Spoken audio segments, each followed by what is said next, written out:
Once upon a time, there was a wise and helpful king. He had only one son, a boy named Delibis. Prince Delibis was a clever young man, and the king loved him very much. One day, the king called the prince to him and said, "Listen, my son, you will be king after I have died. I want you to be a wise ruler, but you will only be wise if you are happy, and you will only be content if you marry a lovely and clever woman. So I want you to travel around my kingdom. Look for the best woman you can find and marry her. Then I am sure you will become a trustworthy ruler of our kingdom." So Delibis left his father's house, and he began to travel around the kingdom. He went to every town and every village. He met the daughters of rich men and the daughters of poor men, the daughters of nomads and the daughters of hunters. Some of them were beautiful, but they were stupid. Some were wise, but they were ugly. He couldn't find the perfect girl. He spent many years traveling. He didn't look like a prince anymore. His clothes were old and torn, and his shoes were broken. One day, the tired prince lay down to rest under a tree. This was midday, and the sun was high. His food was finished, and he was very hungry. He fell asleep. When he woke up, he saw a girl. She was looking after her father's sheep. Delibis looked at her. She was the most beautiful girl he had ever seen. He wanted to speak to her, but he couldn't.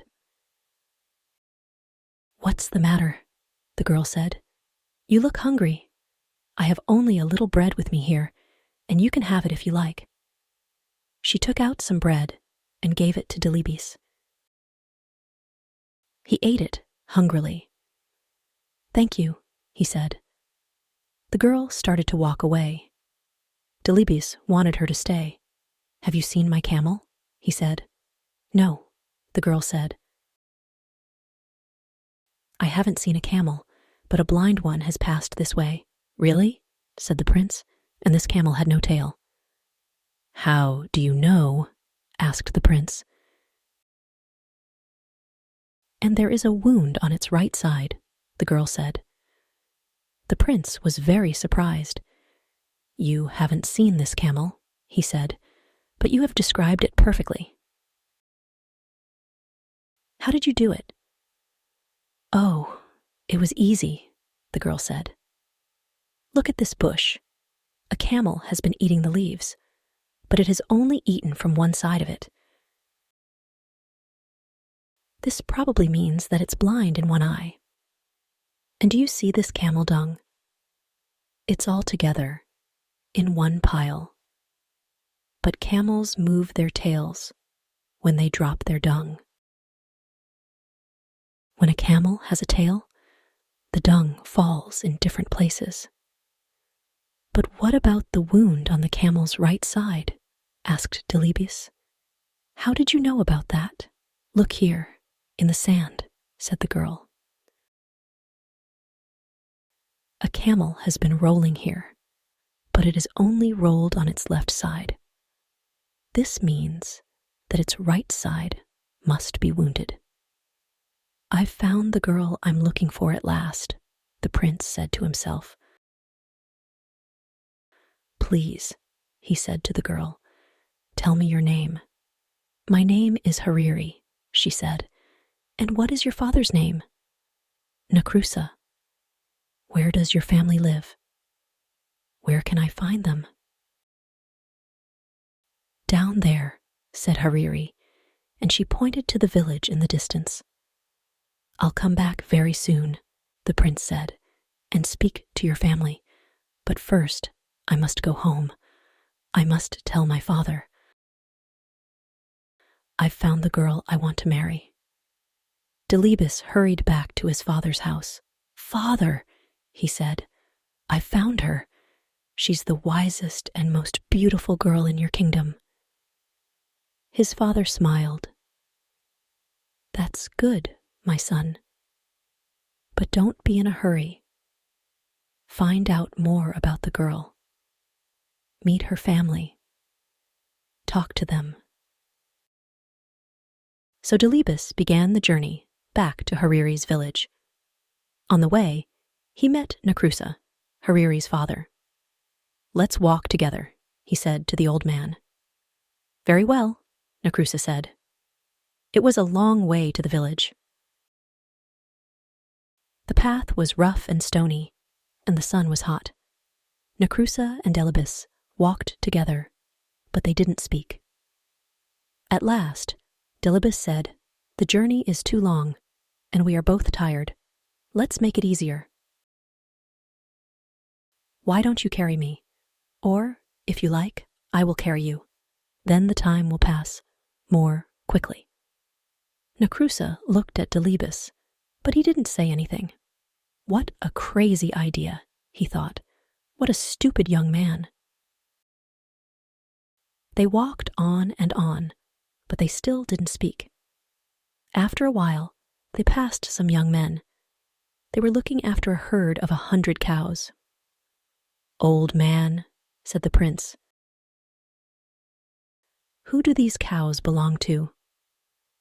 "They belong to my cousin," said Nakrusa. "He's a very rich man."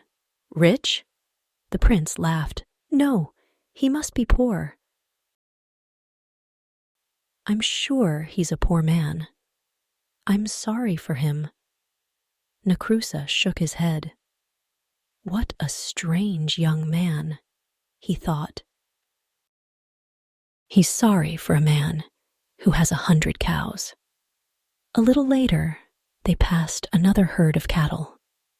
There were 10 cows and 1 bull. "Whose cattle are these?" Delibis asked. "Oh, they belong to my neighbor," said Nakrusa. "He's only a poor man." "Poor?" said the prince. "I don't think so. I think he's rich. Yes, he's certainly a rich man." This young man is crazy, Nakrusa thought. They walked on and on, over the hills, until they came to a valley. There was a field of wheat in the valley. It was already yellow and ready for the harvest. "Is this wheat free, so that travelers can eat it?" asked Delibis. "Free?" said Nakrusa. "What do you mean, free?" "Of course it isn't free. It belongs to the farmer." "I don't understand this boy at all," he said to himself. The sun was going down now. It was nearly evening. At last they could see the village in the distance. Some people were coming out of the village. They were carrying the body of a dead man. They were taking him to the cemetery. "Who has died?" Delibis asked Nakrusa. "Who was this man?" "He was a good old man," Nakrusa answered. "I knew him well." "And will his name be buried with him?" asked Delibis. "Or will his name live on? How stupid," Nakrusa thought. "The poor man is dead. Of course his name dies with him. It won't be used again." He said nothing. He walked on towards his house, and Delibis followed him. The prince and Nakrusa came to Nakrusa's hut. The old man turned round to Delibis. He wanted to say goodbye, but the prince had already followed him into his compound. Nakrusa was tired of Delibis. He wanted him to go away. But now the young man was his guest. He had to welcome him. So he went into his hut and brought out a mat. He put it on the ground, and Delibis sat down on it. Hariri was inside the hut. She was cooking the evening meal. "Listen, daughter," Nakrusa said to her. "We have a very strange guest. A crazy young man has followed me all day. He's come to the village with me, and now he's here in my compound. Take him some water so that he can wash his feet." So Hariri took some water and went out to wash Delibis's feet. He was very happy when he saw her. She smiled at him, and his heart jumped.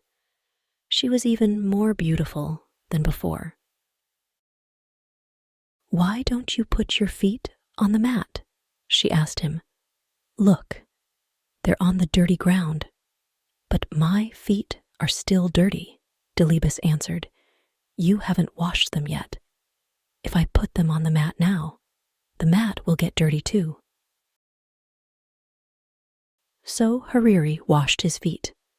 When they were clean, he put them on the mat. Hariri went back into the hut to find her father. "This young man isn't crazy at all," she said. "Oh yes, he is," said Nakrusa. "Do you know what he said to me on the road?" "Let's make the journey easier," he said. "Why don't you carry me? Or if you like, I'll carry you." Wasn't that stupid? How can I, an old man, carry a big young man like him? "But father," Hariri said, "you don't understand. He meant that the journey was long and boring. He wanted to make it interesting. When he said, 'Why don't you carry me?' he meant, 'Why don't you tell me a story?' And when he said, 'Or if you like, I'll carry you,' he meant, 'Or if you like, I'll tell you a story.' In that way, you could help each other along the road." "Well, anyway," said Nakrusa, "that wasn't the only thing. We passed a big herd of 100 cows. 'Who do these cows belong to?' he asked me. 'He must be a poor man.' Poor? A man with 100 cows is rich. Then later, we passed a small herd of 10 cows and 1 bull. 'Who do these belong to?' he said. 'Oh, he must be a rich man.' Now, isn't that crazy?" "No, father," Hariri said. "He's right. The man with 100 cows is rich now, but he won't be rich for long. If he doesn't have a bull, his cows will never give birth to calves. After a while, they will all die, and he'll be poor again. But the man who has a bull as well as 10 cows will soon be rich. His cows will all have calves. He'll have more and more cattle every year." "You haven't heard it all," Nakrusa said. "We passed a field of wheat. Is this wheat free so that travelers can eat it?" This stupid boy asked me. "Free?" I said. "Of course it isn't free. It belongs to the farmer. Only he can eat it." "But father," said Hariri, "who is the farmer? Is he a generous man? Does he give food to the guests and travelers who come to his hut?" "Yes," said Nakrusa. "I know the man. He's a decent man. He's always kind to guests and travelers." "And does he ask them to pay for their food?" asked Hariri. "Of course he doesn't," Nakrusa answered. "What kind of man asks his guests to pay for their food?" "Then the young man was right," Hariri said. "The wheat is free. Travelers can eat it without paying." "Well, perhaps," Nakrusa said. "But listen to this. While we were coming into the village, we passed a funeral. A crowd of people was taking a dead man to the cemetery. And do you know what this poor fool said? Will his name be buried with him, or will it be used again?" "Oh," said Hariri, "that's simple to understand. He was asking you if the man had a son. The father's name lives on in his son. It's not buried with him. It's used again and again." Nakrusa was tired of talking to his daughter. He went to talk to her uncles. My daughter's crazy, he said. You have seen that strange young man sitting outside my hut. He asks all kinds of stupid questions, but my daughter likes him. Does she? Said Hariri's uncles. That's good. Your daughter isn't a child now. She must get married soon. Why don't you let her marry him? He looks like a decent man to us. Oh, very well, said Nakrusa, but it's all so strange. I can't understand it at all. They're both crazy.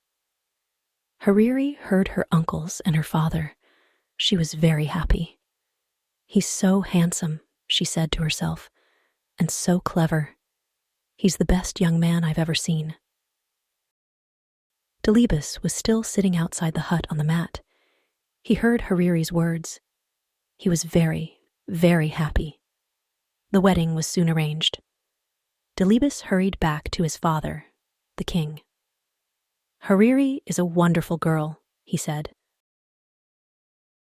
The best girl in all Afar. I am very happy for you, my son, the king said. Send camels and cattle for the feast. Take some servants and all my armed men. Go to her house and marry her.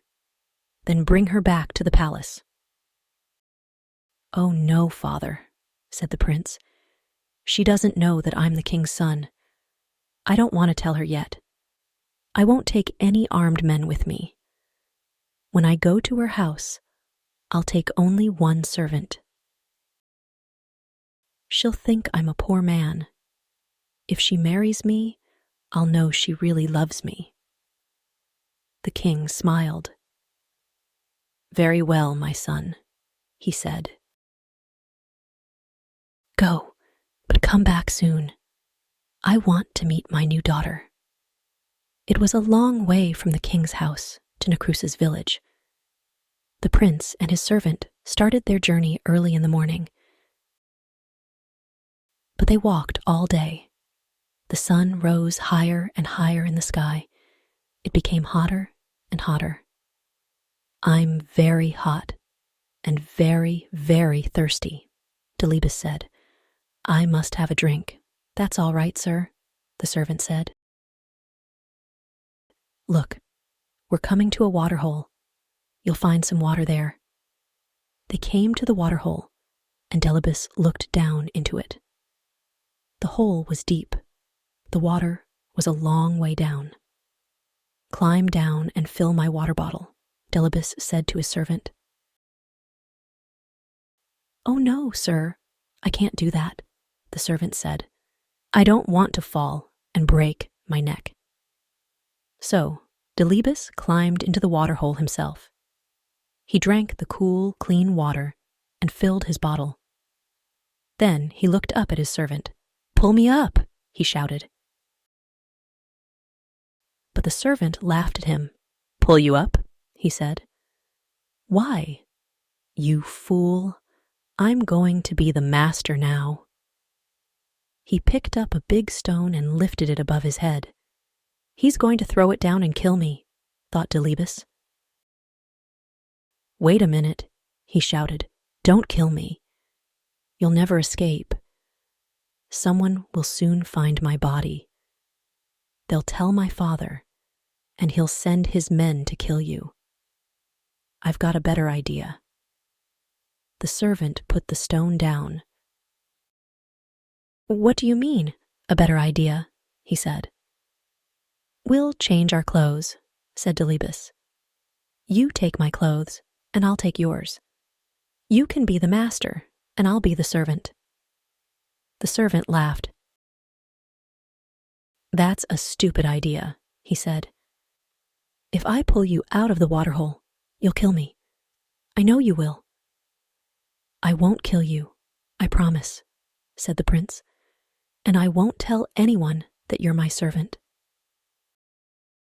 The servant picked up the stone again. I don't believe you, he said. Get ready to die. Very well, the prince said. But don't you want to marry the most beautiful girl in Afar? How will you find her father's house? Only I know the way. The servant thought for a moment. "Do you really promise?" he said. "You won't kill me? You'll be my servant, and I'll be your master?" "Yes," answered Delibis. "You know me. I always keep my promises." "All right," the servant said, and he pulled Delibis out of the waterhole. They changed their clothes. The prince took the servants, and the servant took the prince's. Then they walked on along the road. At last they came to Necrusa's village. Everything was ready for the wedding. The women were cooking a wonderful feast. Guests were arriving. People were singing and dancing. Hariri couldn't wait to see the face of her dear Delibis. She looked out of her hut, but there was the servant, dressed in Delibis's clothes. "This man isn't my husband," she said. "I've never seen him before." "Don't be a fool," her father said. "Look at his clothes, his dagger, and his shoes. He was wearing them when he came here before." "But my husband is a clever man," said Hariri. "This man looks like a fool. Let me ask him some questions." "Oh, very well," Necrusa said. "But be quick. The guests are waiting. The wedding must begin." So Hariri came out of her hut and spoke to the servant. "Tell me," she said, "what is the heaviest thing a man can carry?" The servant frowned. "The heaviest thing?" he said. Let me think. A camel's heavy. No, a fallen tree is heavy. Ah, I know. A grinding stone. Yes, a grinding stone is the heaviest thing." Hariri looked behind the servant. "Who is that man standing under the tree?" she wondered. "Here's my next question," she said. "What is the sweetest food in the world?" "The sweetest food," the servant said. "The sweetest food. Yes, I know the answer. The sweetest food is honey." Hariri was watching the man under the tree. He was coming toward her now. "I have one more question," she said to the servant. "What is the most beautiful smell in the world?" The servant shook his head. "What a stupid question," he said. "Flowers have the sweetest smell. Everyone knows that." Delibis was standing behind his servant now. He smiled at Hariri. "This man says he's my husband," said Hariri, "but he's a fool. His answers are stupid." Necrusa was very angry. "Daughter," he said, "what are you saying? Look, the wedding guests are here. The feast is ready. Take this man. He is your husband." "Please, father," Hariri said. "I can't marry a fool. Let me talk to his servant." She looked at Delibis. "Did you hear my questions?" she asked him. "Yes," said Delibis, "and here are my answers. Your first question was, what is the heaviest thing a man can carry? My answer is a promise. A promise is a very, very heavy thing. For me, just now, it's the heaviest thing in the world. Next, you asked, what is the sweetest food? I know the answer to that question. I was alone once in the desert. I had no food. I nearly died of hunger. Then I met a girl. She gave me a piece of dry bread. It was the sweetest food in the world because I was so hungry. Your third question was this. What is the most beautiful smell? I can answer that one too. It is the smell of the skin on the neck of your baby son. I don't have a son yet. But one day, God willing, he will give me a wife. And one day, God willing, she will give me a son. Hariri laughed and clapped her hands. Did you hear that, father? She said. This man is my husband. But he's only a servant, Nakrusa said. I'm sick of all this nonsense, Hariri. I'm your father. You must obey me. Marry the master, not the servant. Hariri went and stood beside Delibis. Master or servant, this is the man I will marry, she said. The servant was frightened when he heard this. He fell down on his knees. Oh, please, please forgive me, he said to Delibis. I was a fool. Don't tell the king, your father. The king? Your father is the king? Nakrusa said to Delibis. My dear boy, this is wonderful. Hariri, my child, you are right, of course. This is the right man for you. I always knew you were a clever girl. You're going to marry a prince. Where are the singers? Is the food ready? Let the marriage begin. The wedding was a joyful one. Everyone ate and sang and danced. Only Delibis's servant wasn't happy. He went out of Nakrusa's compound and ran away. They never saw him again. The next day, Delibis and Hariri began the journey back to the king's house. Everyone there was thrilled to see them. The king liked his daughter-in-law at once. My son, you have chosen well, he said to Delibis. Now I know that one day you will be a wise and happy ruler. After a year, Hariri had a son. Delibis was very happy. He took his son in his arms. He smelled the skin on the baby's neck. It was the sweetest smell in the world for him. Hariri smiled at him. I have given you a son, she said. Now I want you to give me a promise. Yes, of course, said Delibis. What is it? I'm always frightened when you go out at night, Hariri said. There are bad men in the town, and the wadi is the most dangerous place. Avoid the wadi in the evening when people and animals have returned to town. Promise me, I promise, said Delibis. And so Delibis and Hariri lived happily for many years. They had 7 sons and 7 daughters. The old king died, and Delibis became king. He was a wise and trustworthy ruler. The years passed. One day, when Delibis and Hariri were old, a servant came to Delibis.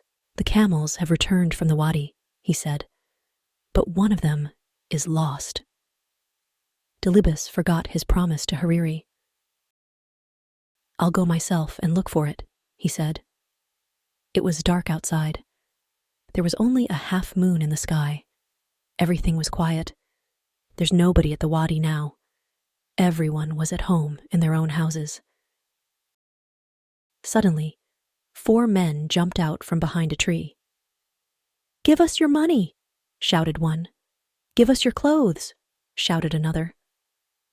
The third man came close to Delibis and looked at his face. Let him go, he said to the others. It is the king. What? The fourth man said. Yes, quick, let him go. But the first 2 robbers laughed. Let him go, they said. Are you crazy? He'll send his soldiers after us. They'll catch us and kill us. No, we must kill him now. They began to argue with each other. Kill him, the first 2 robbers said. Let him go, said the others. The first 2 robbers were the strongest. We must kill you, they said to the king. We want to save our own lives. Give me one last wish before I die, the king said. Very well, said the robbers. What is it? Go to my house, Delibis asked them. Tell my wife that you saw me near the wadi. Say to her, there's a black cow in my herd of cattle. Its horns are too long. It will put out the eyes of the other cows. Take it out of the herd. Is that all? Asked the third robber. No, answered the king. Tell her this. There's a black mat on the roof of my house. Take it away. Put a white mat there in its place. Is there anything else? Said the fourth robber. Yes, Delibis answered. I have 4 camels. Tell my wife to keep 2 of them, but tell her to let 2 of them go. Have you finished now? The first robber said. Yes, said Delibis. Then you must die, the first robber said. And so the robbers killed Delibis. They took his body and threw it under a tree. Come on, the first 2 robbers said. We must run away. No, said the third and fourth robbers. We must take the king's message to his wife. We promised. Are you crazy? The first robber said. She'll know that we killed him. Her sons will kill us. But she doesn't know that he's dead, the third robber said. Nobody knows that he's dead. So the 4 robbers went to Delibis's house. They asked to see the queen. She was talking with her 7 sons. They were all carrying spears. The first robber walked boldly up to the queen. I have a message for you, he said, from your husband, the king. Where did you meet him? Hariri asked. At the wadi, the robber answered. The queen put her hand over her mouth. Her eyes opened wide, and she looked at the robbers. Her sons moved towards her. Is my husband well? She asked. He's fine, laughed the robber. We left him under a tree. He'll be home soon. And what was his message? Hariri asked. The first robber told her the words of the king. When he finished, Hariri said to her sons, Catch these men. Why? Her eldest son asked. They have only brought some messages from our father. The robbers were already running out of the compound. Quick, quick, don't let them escape, shouted Hariri. Her 7 sons ran after the robbers and caught them. They brought them back to the queen. She was crying. What's the matter, mother? Her eldest son asked. Didn't you understand your father's message? Said Hariri. Listen, this is what it means. Take the black cow out of the herd of cattle, he said. It will put out the eyes of the other cows. This means that your father doesn't want the crows to eat his eyes. He wants us to bury his body. You mean our father's dead? Her sons asked. Yes, said Hariri. This is his second message. Take away the black mat on the roof. Put a white one there. He is dead, and he wants me to put white clothes on for him. It was these men who killed my father, shouted one of the sons, and all of them lifted their spears. Wait, said Hariri. There was one more message. Keep 2 of my camels, your father said, but let 2 of them go. This means that 2 of these men killed him, but 2 tried to save his life. The robbers fell down onto the ground. You know everything, the first robber said. You're right. It was my friend and I who killed the king. These 2 men tried to save him. Kill the murderers, shouted the brothers, and they killed the first 2 robbers with their spears and daggers.